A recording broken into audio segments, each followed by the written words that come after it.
Hello friends, quick study material में आपका स्वागत है।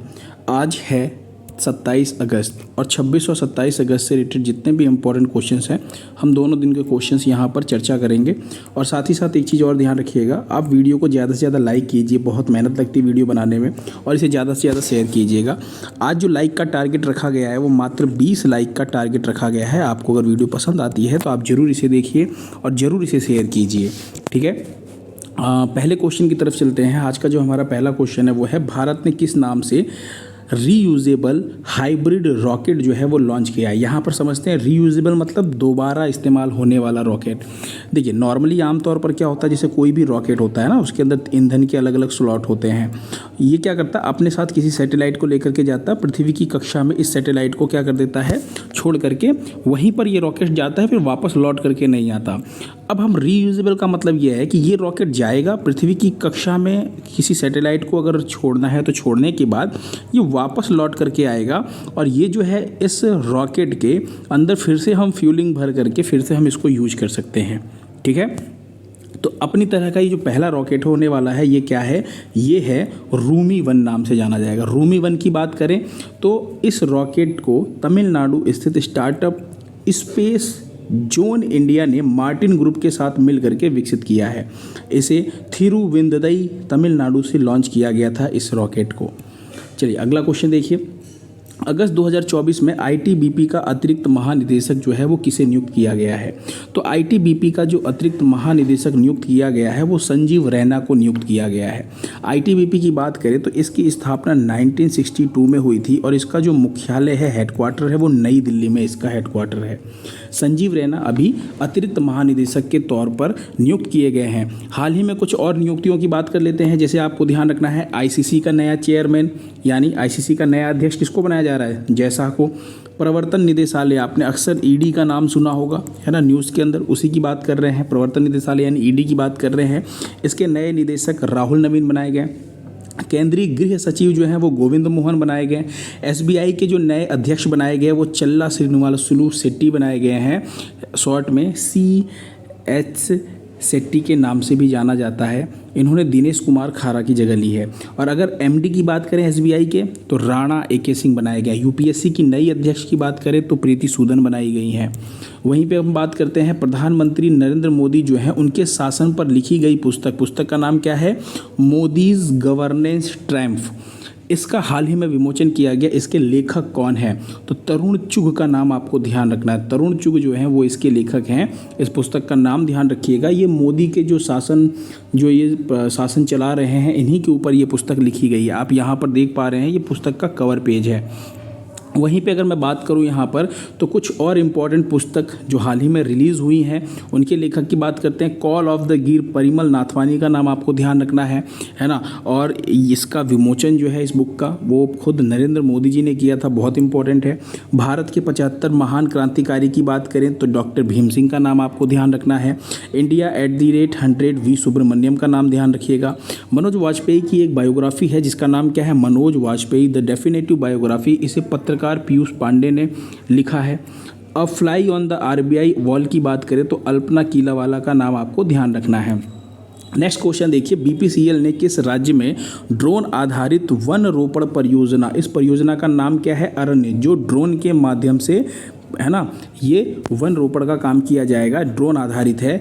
इसे किस राज्य में शुरू किया गया। पहली चीज़ शुरू किसने किया है, BPCL ने यानी भारत पेट्रोलियम कॉरपोरेशन लिमिटेड ने शुरू किया है। कहाँ पर, तो बिहार राज्य में। ऑप्शन बी आपका बिल्कुल सही है। वहीं पे बात करें अगर BPCL की तो भारत पेट्रोलियम कॉरपोरेशन लिमिटेड इसकी फुल फॉर्म होती है। 1976 में इसकी स्थापना हुई थी। मुख्यालय यानी हेडक्वार्टर मुंबई में है। जी कृष्ण कुमार जो है ये इसके महानिदेशक बनाए गए हैं, ये भी आपको ध्यान रखना है। वहीं पे अगर मैं बात करूं यहाँ पर तो बिहार की बात कर लेते हैं। तो बिहार के पड़ोसी देश कौन कौन से हैं, उत्तर प्रदेश, झारखंड, वेस्ट बंगाल, ये सब बिहार के पड़ोसी देश हैं, राज्य हैं, सॉरी देश नहीं। देश एक है, कौन सा, नेपाल। राजधानी की बात करें तो पटना यहाँ की राजधानी है। नीतीश कुमार यहाँ के मुख्यमंत्री हैं वर्तमान में। राजेंद्र अरलेकर जो हैं वो राज्यपाल हैं इस टाइम पे। केंद्र सरकार ने यूपी और बिहार में 920 करोड़ रुपए की नमामि गंगे मिशन 2.0 परियोजना जो है वो भी हाल ही में शुरू की है, उसको भी आपको ध्यान रखना है, इंपॉर्टेंट है।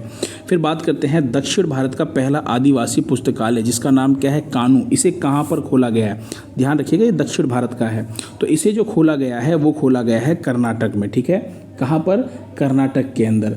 अच्छा, कर्नाटक की बात करें अगर तो कर्नाटक के ही अभी अंदर एक मोर अभयारण्य की भी केंद्र सरकार ने घोषणा की है ना। एक मोर अभयारण्य जो है आदि चुनचुन गिरी जो अभयारण्य है उसको मोर अभयारण्य घोषित किया गया है, कर्नाटक के आदि चुनचुन गिरी अभयारण्य को। बात करें कर्नाटक की तो बेंगलोर इसकी राजधानी है। सिद्धारमैया मुख्यमंत्री हैं। थावरचंद गहलोत यहाँ पे वर्तमान में राज्यपाल हैं, ये आपको ध्यान रखना है। फिर बात करते हैं हाल ही में सेबी ने 5 साल के लिए पूंजी व्यापार से किसे प्रतिबंधित किया है और 25 करोड़ रुपए का जुर्माना भी लगाया है। तो आप यहाँ पर अनिल अंबानी को देख पा रहे हैं। अनिल अंबानी की बात करें तो सही आंसर क्या हो जाएगा, अनिल अंबानी जो है बिल्कुल सही आंसर है। बात करें तो इन्होंने क्या किया था ना, कुछ हेरा फेरी की थी पैसों को लेकर के। रिलायंस होम फाइनेंस से धन की हेरा फेरी के कारण इनको है ना बैन किया गया है और साथ ही साथ 25 करोड़ रुपए का क्या लगाया गया है, जुर्माना लगाया गया। दोनों चीज़ें आपको ध्यान रखनी है। अच्छा, सेबी की एग्जाम में फुल फॉर्म कई बार पूछी गई है तो फुल फॉर्म ध्यान रखिएगा। Securities and exchange board of India इसकी फुल फॉर्म होती है। स्थापना 1968 में, वैधानिक दर्जा जो है 1992 में प्राप्त हुआ। मुंबई में इसका हेडक्वार्टर है। माधवीपुरी बुच बहुत इंपॉर्टेंट है, पहली महिला अध्यक्ष बनी थी सेबी की, इसलिए ये बहुत इंपॉर्टेंट है। यूपीएस यूनिफाइड पेंशन स्कीम को लागू करने वाला पहला राज्य कौन बना है। तो पहले बात करते हैं यूनिफाइड पेंशन स्कीम की, इसकी फुल फॉर्म ध्यान रखिएगा, एग्जाम में पूछा जा सकता है। केंद्र सरकार ने 24 अगस्त 2024 को यूपीएस की घोषणा की और 25 अगस्त को ही मध्य प्रदेश सरकार ने राज्य कर्मचारियों के लिए इसे मंजूरी दे दी है। तो इसका मतलब हम किसकी बात कर रहे हैं यहाँ पर, आपको ध्यान रखना है, महाराष्ट्र सरकार ने, सॉरी मध्य नहीं, महाराष्ट्र सरकार ने। तो महाराष्ट्र इसका बिल्कुल सही आंसर है। अब यहाँ पर एक चीज़ समझिएगा, एक थी ओपीएस यानी ओल्ड पेंशन स्कीम, जिसके अंदर सैलरी का 50% जो है वो पेंशन के रूप में दिया जाता था, चाहे वो 20 साल नौकरी करें या 10 साल करें या 5 साल सरकारी नौकरी करें। वहीं पे फिर इसी को बंद करके एनपीएस लेकर के आया गया, जिसे कहा जाता है न्यू पेंशन स्कीम, जिसके अंदर ये जो 50% वाली सुविधा थी इसको बंद कर दी गई थी, है ना, और नई स्कीम चालू की गई। अब जो है ये यूनिफाइड पेंशन स्कीम जो घोषणा की गई है, इसमें क्या है, इसमें 50% पेंशन तो मिलेगा, लेकिन कम से कम 25 साल आपको ध्यान रखना है, 25 साल जिसने नौकरी की होगी उसी को ये मिलने वाला है ना। हर किसी को ये 50% सैलरी का पेंशन के रूप में नहीं मिलेगा। तो ये आपका यूपीएस है, थोड़े बहुत चेंजेस के साथ ये फिर से लागू किया गया है। उसके बाद बात करते हैं यहाँ पर कि ये जो यूपीएस लागू करने वाला जो पहला राज्य बना है वो कौन बना है, महाराष्ट्र बना है। राजधानी क्या है, मुंबई। एकनाथ शिंदे मुख्यमंत्री हैं। सीपी राधाकृष्णन यहाँ के राज्यपाल हैं। महाराष्ट्र से रिलेटेड कुछ इंपॉर्टेंट चीज़ें मैं आपको दिला दूं याद, क्या क्या, अजंता की गुफा, एलोरा की गुफा, एलिफेंटा गुफा, ये अक्सर पूछा जाता है, आपको ध्यान रखना है ये कहाँ पर है, महाराष्ट्र में है। विश्व विरासत स्थल की बात करें तो सबसे अधिक 5 विश्व विरासत स्थल हैं महाराष्ट्र राज्य के अंदर। पूछा जाता है सर्वाधिक यूनेस्को धरोहर कहाँ पर है, तो महाराष्ट्र आपको ध्यान रखना है, ठीक है। नेक्स्ट क्वेश्चन देखिए, भारत सरकार ने ग्रीन अमोनिया निर्यात के लिए, किसकी बात कर रहे हैं, ग्रीन अमोनिया निर्यात की बात कर रहे हैं। इसके लिए पहला समझौता किसके साथ किया है, तो आपको ध्यान रखना है ये जापान के साथ किया। ऑप्शन ए जो है वो आपका बिल्कुल सही है। वहीं पे अगर मैं बात करूं, थोड़ा सा ध्यान रखिएगा, जापान को एक बार मैप में देखिए, जापान मैप में देखिए, ये आप देख रहे हैं ये क्या है, ये जापान है ना। यहाँ पर आप चाइना को देख पा रहे हैं, उसी से जस्ट नीचे यहाँ पे आपको जापान दिख रहा है ना। तो जापान की बात करें तो ये वर्ल्ड मैप में आपको जापान दिख रहा है। यहाँ पर जापान देखिए, जापान से रिलेटेड क्वेश्चन पूछा जाता है कि कितने द्वीप समूहों से मिलकर के बना है जो मुख्य रूप से, तो मुख्य रूप से ये 4 द्वीप समूह आपको ध्यान रखना है। होक्काइडो, दूसरा ध्यान रखिएगा होन्शु, सबसे बड़ा जो द्वीप समूह है इन चारों में वो है होन्शु, पूछा जाता है। फिर ये है आपका शिकोकू और फिर ये है आपका क्यूशु। सीरियल नंबर से ध्यान रखिएगा, एकदम सीरियल नंबर से एग्जाम में पूछा जाता है। बात करें तो निप्पन का देश, सूर्योदय का देश, ऐसे बहुत से उपनाम है जापान के। राजधानी क्या है? टोक्यो। येन यहाँ की करेंसी है, मुद्रा है। फूमियो किशिदा जो है वो यहाँ के क्या है? प्रधानमंत्री हैं। अच्छा, अभी पुलिस का एग्ज़ाम हुआ, उसमें देश और राजधानी पूछी गई। आर ओ का जो पेपर हुआ उसमें पूछा गया था। एसएससी के एग्ज़ाम से पूछे जाते हैं। सिविल सर्विस के एग्ज़ाम में जो पीसीएस का एग्ज़ाम था उसमें भी पूछा गया था। तो देश और राजधानी खूब पूछे जाते हैं, तो ये आपको ज़रूर याद रखना है। वहीं पर अगर मैं बात करूँ तो आपको ध्यान रखना है कि एक छोटा सा तरीका याद कीजिए। जैसे मेरा एक मित्र है, वो क्या करता है? पान बहुत खाता है, और जब भी वो पान खाता है तो मैं उसे क्या कर देता हूँ? टोक देता हूँ। ठीक है, तो जैसे ही वो जब भी पान खाता है वो हमेशा मुझसे कहता है मुझे टोको मत, है ना। तो जैसे ही वो पान खाता है मैं उसे टोक दिया करता हूँ। तो इससे क्या हो जाएगा? जापान, और इसकी राजधानी क्या है? टोक्यो, है ना। तो मित्र जब भी मेरा पान खाएगा मैं उसे पक्का टोकूंगा। ठीक है, तो क्या कहेंगे आप? जापान की राजधानी टोक्यो। याद कीजिएगा, याद हो जाएगा। ऑनलाइन समन और वारंट जारी करने के नियमों को अधिसूचित करने वाला पहला राज्य कौन सा बना है? तो यहाँ पर आपको ध्यान रखना है, ये जो पहला राज्य आप देख रहे हैं ये बना है आपका मध्य प्रदेश। कौन बना है? मध्य प्रदेश। ऑप्शन सी आपका बिल्कुल सही है। यहाँ पर एक चीज़ ध्यान रखिएगा, अमित शाह ने, आपने पढ़ा था इस चीज़ को, मैंने खुद पढ़ाया है, ध्यान रखिएगा। अमित शाह ने चंडीगढ़ में 3 नए आपराधिक जो कानून हैं उन कानूनों के लिए 4 ऐप जो है वो लॉन्च किए थे। कौन कौन से वो 4 ऐप हैं? तो आपको ध्यान रखना है, एक ई साक्ष्य था, न्याय सेतु, न्याय श्रुति और एक ई समन था। तो ये जो ई समन है, इसी हम बात कर रहे हैं, जो ऑनलाइन समन और वारंट जारी करने की बात कर रहे हैं, इसी ई समन की बात कर रहे हैं। तो मध्य प्रदेश ने डिजिटल माध्यम से अनुमति दे दी है ई समन को। ठीक है, तो आपको ध्यान रखना है, मध्य प्रदेश इसका बिल्कुल सही आंसर हो जाएगा। पहला राज्य बना है अधिसूचित करने वाला। ई समन से क्या होगा? इससे होने वाला ये है कि समय की बचत होगी, है ना। डिजिटल माध्यम से जो भी चीज़ें करेंगे तो एकदम तुरंत उसी व्यक्ति तक पहुंचा जा सकेगा। कोई बहाना नहीं बनाएगा कि नहीं मेरे पास तो नोटिस नहीं आया तो मैं कोर्ट में हाजिर नहीं हो पाया, क्योंकि व्हाट्सएप के माध्यम से, मेल के माध्यम से ये चीज़ें हैं डिजिटल माध्यम से तुरंत पहुँच जाया करेगी। हाल ही में सैन्य सेवा लागू करने की घोषणा किसने की है? तो सैन्य सेवा की अगर हम बात करें यहाँ पर तो ध्यान रखिएगा, क्रोएशिया जो है वो बिल्कुल सही आंसर हो जाएगा। आप देख रहे हैं यूरोप की स्थिति कोई बहुत अच्छी नहीं है ना। यूरोप में मतलब अभी इस टाइम पे बहुत ही युद्ध और तनाव की स्थिति का माहौल देखने को मिल रहा है। जैसे रूस यूक्रेन की बात कर लेते हैं, काफ़ी दिन से यहाँ पर युद्ध चल रहा है। तो अभी किया क्या है क्रोएशिया ने ये कहा है कि 1 जनवरी 2025 से 2 महीने के लिए, कब तक? 2 महीने के लिए अनिवार्य सैन्य सेवा जो है वो लागू करने की घोषणा की है ना, ताकि भविष्य में कभी ऐसी स्थिति आए, युद्ध की स्थिति आए, तो ऐसे समय में हर नागरिक जो है वो तैयार रहे। ठीक है, क्रोएशिया की बात करें, अच्छा ध्यान रखिएगा, अभी हाल ही में क्रोएशिया की राजधानी क्या है? जाग्रेब है। ये हाल ही में क्वेश्चन अभी यूपी पुलिस में पूछा गया था। कहाँ पर? यूपी पुलिस एग्जाम में पूछा गया है। ठीक है, तो जो भी चीज़ें करंट में पढ़ते हैं आप उसको बिल्कुल याद रखिएगा। फिर बात करें करेंसी क्या है? यूरो। राष्ट्रपति जोरान मिलनोविक का नाम ध्यान रखिएगा। बात करें तो यूरोप महाद्वीप में देखिए ये यहाँ पर है आपका क्या है? क्रोएशिया जो है वो यहाँ पर है। ठीक है, और अगर हम बात करें क्रोएशिया की तो यहाँ पर ध्यान से देखिए, क्रोएशिया की हंगरी, है ना, स्लोवेनिया इसके पड़ोसी देश है ना, हर्जेगोनिया। यूरो करेंसी अपनाने वाला नवीनतम देश जो है वो क्रोएशिया है और 20वें नंबर का देश बना है, ये भी ध्यान रखिएगा। हाल ही में कनाडा की लुकार माइनिंग फर्म की बात कर रहे हैं। ये जो माइनिंग फर्म है कहाँ की है? लुकार माइनिंग फर्म कनाडा की है। इसने 2492 कैरेट का दुनिया का दूसरा सबसे बड़ा हीरा खोजा है। कहाँ पर खोजा है? तो बोत्सवाना में खोजा है। ऑप्शन सी आपका बिल्कुल सही है। ध्यान रखिएगा 1905 में, कब? 1905 में दक्षिण अफ्रीका में 3106 कैरेट का कलिनन डायमंड के बाद दूसरा सबसे बड़ा ये आपका डायमंड मिला है। यानी पहला जो है वो कलिनन डायमंड है जो दक्षिण अफ्रीका में खोजा गया था। ठीक है, बोत्सवाना की अगर हम बात करें यहाँ पर तो बोत्सवाना की राजधानी गैबोरेन है ना। पूला यहाँ की करेंसी है। कालाहारी मरुस्थल आपको ध्यान रखना है जहाँ पर बुशमैन जनजाति पाई जाती है। एग्जाम में पूछा जाता है बुशमैन जनजाति कहाँ पर? तो कालाहारी मरुस्थल में। कालाहारी मरुस्थल की बात करें तो यहाँ पर नामीबिया है, ये आपका बोत्सवाना और ये आपका दक्षिण अफ्रीका है। यहाँ पर तीनों देशों में फैला हुआ है कालाहारी मरुस्थल। ठीक है, ये भी आपको ध्यान रखना है। अच्छा, एक और क्वेश्चन देखिए यहीं पे, लद्दाख में कितने नए जिले बनाने की घोषणा की गई है? तो अभी हाल ही में लद्दाख में 5 नए जिले बनाने की घोषणा की गई है। ठीक है, पहले कितने थे? 2 जिले थे। अब टोटल कितने हो जाएंगे? कुल अगर हम जिलों की बात करें तो कुल 7 जिले हो जाएंगे। ठीक है, कौन कौन से वो जिले हैं उनकी बात करते हैं। आपको ध्यान रखना है, ये क्या है? ये कश्मीर है, ये है आपका लद्दाख। ठीक है, लद्दाख की बात करें तो लेह इसकी राजधानी है। बीडी मिश्रा जो है वो यहाँ के उपराज्यपाल हैं, यानी लेफ्टिनेंट गवर्नर की बात कर रहे हैं।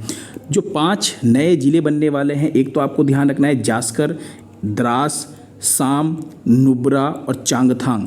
ठीक है, ये 5 नए जिले होने वाले हैं। पहले 2 कौन कौन से थे? एक था लेह और दूसरा था कारगिल।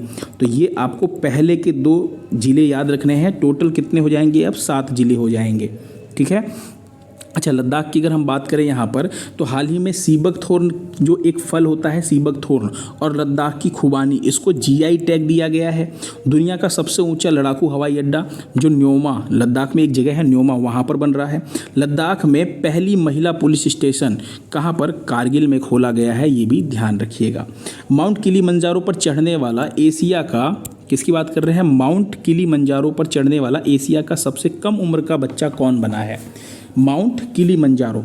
माउंट किलीमंजारो कहाँ पर है? दक्षिण अफ्रीका की सबसे ऊंची पर्वत चोटी है। ठीक है, एशिया का सबसे कम उम्र का बच्चा कौन बना है? तो वो बना है तेगबीर सिंह।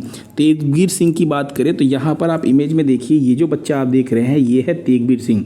ठीक है, ये पंजाब के रोपड़ से हैं। ध्यान रखिएगा कहाँ से हैं, ये एग्जाम में पूछा जा सकता है कहाँ से हैं। पंजाब के रोपड़ से हैं, मात्र 5 साल के हैं, इन्होंने फतेह हासिल किया है। ये आप देख रहे हैं अफ्रीका महाद्वीप, क्या देख रहे हैं आप? अफ्रीका महाद्वीप देख रहे हैं। इस अफ्रीका महाद्वीप में ये जो देश देख रहे हैं, ये आप देख रहे हैं तंजानिया। तंजानिया में किलीमंजारो जो पर्वत है ये आपका स्थित है, और माउंट किलीमंजारो पूरे अफ्रीका महाद्वीप की सबसे ऊंची पर्वत चोटी है। 5895 मीटर इसकी ऊंचाई है। देश का नाम तंजानिया में है, ध्यान रखिएगा। नेस्कॉम के अध्यक्ष कौन बने हैं? देखिए, अभी तक आप राजेश नाम्बियार का नाम पढ़ रहे थे, जो मतलब अतिरिक्त कार्यभार संभाले हुए थे अभी तक, लेकिन अब जो है पूर्ण रूप से सिंधु गंगाधरन को बनाया गया है। किसको? सिंधु गंगाधरन को। अगर आप अपडेट नहीं रहेंगे, आप राजेश नाम्बियार करके आएंगे तो क्वेश्चन जो है वो गलत हो जाएगा। तो ध्यान रखिएगा, अब नेस्कॉम के अध्यक्ष कौन है? सिंधु गंगाधरन है, राजेश नाम्बियार नहीं है। नेस्कॉम की बात करें तो national association of software and services company, इसकी फुल फॉर्म होती है, पूछा जाता है फुल फॉर्म। 1988 में स्थापना हुई थी। नंदन नीलकेड़ी देवांग मेहता इसके संस्थापक हैं। नोएडा और न्यू दिल्ली में इसका मुख्यालय है। भारत की पहली स्वदेशी रूप से विकसित मंकी पॉक्स RT-PCR जो किट है, ये किसने लॉन्च किया है? तो इसे लॉन्च किया है मेडटेक जॉन ने लॉन्च किया। किसने? मेडटेक जॉन ने लॉन्च किया है। दरअसल मंकी पॉक्स जो है ना, ये एक चेचक के जैसे मिलता जुलता कुछ ना बीमारी टाइप का है, जैसे छाले पड़ना, पस होना, उसके अंदर से लिक्विड भर जाना, और बहुत नुकसानदायक है ये। अभी WHO ने क्या किया है? WHO ने ग्लोबल इमरजेंसी घोषित किया है इसी मंकी पॉक्स की वजह से। ठीक है, तो ध्यान रखिएगा, इंपॉर्टेंट है। किस देश ने आत्मघाती ड्रोन का अनावरण किया है? आत्मघाती ड्रोन का मतलब क्या है? आत्मघाती ड्रोन का मतलब ये है, जैसे कोई मिसाइल है, कोई टैंक है, वहाँ पर जाकर के ना ये ड्रोन, जैसे मान लीजिए एक टैंक है, ठीक है, ये टैंक हमला कर रहा है युद्ध में, तो ये जो आत्मघाती ड्रोन है ये क्या करेगा? जा करके इससे टकरा जाएगा और टकराने के बाद इसको नष्ट कर देगा। तो ऐसे ही हवा में मिसाइल हो गए, बहुत सी चीज़ें हैं जिनसे ये टकरा करके खुद तो नष्ट होंगे, उसको भी ले जाएंगे, यानी हम तो डूबेंगे सनम, तुमको भी ले डूबेंगे, वो वाला हाल है। तो इसे आत्मघाती ड्रोन कहा जाता है और इसका अनावरण किया है उत्तर कोरिया ने, नॉर्थ कोरिया ने। भाई साहब, नॉर्थ कोरिया कोई काम धाम नहीं है, ये सिर्फ परमाणु पनडुब्बी परीक्षण कर लूँ, परमाणु बम परीक्षण कर लूँ, है ना। इनकी आंखें पूरी खुलती नहीं है, आधी आंखें खुलती हैं, बस इनको सिर्फ मिसाइल से, बम से, सिर्फ मार झगड़े से इनको मतलब है। तो नॉर्थ कोरिया आपको ध्यान रखना है। नॉर्थ कोरिया की बात करें तो यहाँ पर नॉर्थ कोरिया की राजधानी ध्यान रखिएगा प्योंगयांग। क्या? प्योंगयांग नॉर्थ कोरिया की राजधानी है ना। मुद्रा की बात करें तो वॉन यहाँ की करेंसी है। किम जोंग उन जो है वो यहाँ के क्या हैं? राष्ट्रपति हैं। एक और चीज़ ध्यान रखिएगा, नॉर्थ कोरिया और साउथ कोरिया के बीच में एक लाइन होती है 38 पैरेलल। जैसे भारत और पाकिस्तान के बीच में रेड क्लिफ रेखा है, चाइना और भारत के बीच में क्या है? मैकमोहन रेखा है, वैसे ही नॉर्थ कोरिया और साउथ कोरिया के बीच में 38 पैरेलल लाइन है, यानी इनकी बाउंड्री को 38 अक्षांश के नाम से जाना जाता है। ये ऊपर वाला हिस्सा क्या है, नॉर्थ कोरिया, नीचे वाला साउथ कोरिया। साउथ कोरिया बहुत अच्छा है, नॉर्थ कोरिया बहुत हरामी टाइप का है, ये ध्यान रखिएगा। नॉर्थ कोरिया समझ लीजिए पाकिस्तान है और साउथ कोरिया भारत है, सेम ऐसे ही दुश्मनी चलती है वहाँ पर। मैप में देखेंगे आप यहाँ पर, तो यहाँ पर देखिए, जो आप वर्ल्ड मैप में देखिए, यहाँ पर एशिया में है ना, चाइना से जस्ट नीचे ये आपको यहाँ पर दिख रहा है कोरिया, ठीक है। चलिए, कल मैंने आपसे क्वेश्चन पूछा था दृष्टिबाधित ग्राहकों के लिए ब्रेल डेबिट कार्ड किसने लॉन्च किया है। तो ब्रेल डेबिट कार्ड जो है वो पीएनबी यानी पंजाब नेशनल बैंक ने लॉन्च किया था। ध्यान रखिएगा, एक बच्ची का आंसर आया कमेंट में और बहुत अच्छा लगा मुझे, है ना, उनका कमेंट पढ़ करके उन्होंने बिल्कुल सही आंसर दिया था। नाम क्या है, मोनिका साहू। क्या नाम है, मोनिका साहू। मोनिका साहू ने बिल्कुल करेक्ट आंसर दिया है और इनका एकमात्र कमेंट आया है, बहुत अच्छा लगा मुझे ये देख करके, है ना। थैंक यू सो मच आपको कमेंट करने के लिए। आप वीडियो को ज़्यादा से ज़्यादा शेयर कीजिए। देखिए, मेरे पास कोई इक्विपमेंट नहीं है, कुछ भी नहीं है, जितनी भी मेहनत कर रहा हूँ सिर्फ एक पुराने से फ़ोन और ये जो मेरी फिंगर है उसी के माध्यम से, स्क्रीन रिकॉर्डर के माध्यम से मैं आपको पढ़ा रहा हूँ, ठीक है। तो मेरे पास कोई बहुत ज़्यादा सुविधा नहीं है कि लैपटॉप या कोई भी चीज़ें अभी मेरे पास अवेलेबल नहीं है, तो इसलिए बहुत ज़्यादा मेहनत पड़ती है मुझे, ठीक है। आप लोगों के सपोर्ट की ज़रूरत है, ठीक है। आज जो लाइक का टारगेट रखा है मैंने, मात्र 20 लाइक का टारगेट रखा गया है। जिस दिन ये 20 लाइक का टारगेट पूरा हो जाएगा उस दिन हम आगे का कुछ सोचेंगे बड़ा, ठीक है। थैंक यू सो मच आप सभी लोगों के लिए। और आज एक छोटा सा चीज़ फिर से है कि प्रधानमंत्री नरेंद्र मोदी की बात करें तो इन्होंने किस देश को अभी 4 मोबाइल हॉस्पिटल, जिसका नाम क्या है, भीष्म क्यूब, ये जो है अभी हाल ही में भेंट किया है। आपको इसका आंसर कमेंट बॉक्स में देना है, मैं सभी के कमेंट पढ़ता हूँ, ठीक है। चलिए, थैंक यू सो मच, फिर मिलते हैं नेक्स्ट वीडियो में।